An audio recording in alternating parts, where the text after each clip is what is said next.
ارادت. همین ویکند گذشته آرون افشار و گروهش در ادامه تورشون با آمریکا در لس آنجلس کنسرت داشتند و من میخوام این نکته رو بگم که خدمتتون که من خودم دعوت بودم ولی متاسفانه یا خوشبختانه، حالا هر کدوم، نشد که برم و نرفتم. فقط شنیدم که کنسرتش مسائلی داشته، من جمله این که شهرام سلطی عزیز جز مدعوین بوده و رفته، ولی آرون افشار ترسیده و احتیاط به خرج داده به هر دلیلی یا هر چی، یا اینکه خودشو خیلی بالاتر میدونه، اسم شهرام سلطی عزیز رو نیاورده، تشکرم نکرده.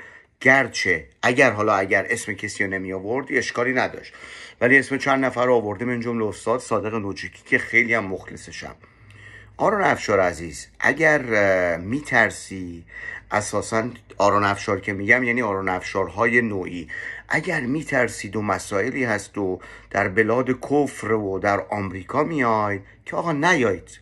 اگه محافظه کاری میکنید بماند که بابا شما دارید از جمهوری اسلامی میگید من میدونم تمام اینا درسته، برمیگردید یه سری احتیاطا به خرج میدید. خود سران جمهوری اسلامی دارن با آمریکا مذاکره مستقیم یا به قول خودشون غیر مستقیم میکنن، حالا اونم جای سوال داره، اما در صورت دارن با قاتل سردار قاسم سلیمانی میشینن و مذاکره میکنند. آقای آرون افشار، شما ازت کم میشد مثلا بگی که آقای شهرام سلطی دوستت داریم، ممنونم که اینجا هستی، یا اینکه اسمشو میآوردی؟ کم کسی نیست. آقای آرون افشار، اگر شهرام سلطی و افراد مثل شهرام سلطی نبودند، شما نمیتونستی در ایران پاپ بخونی.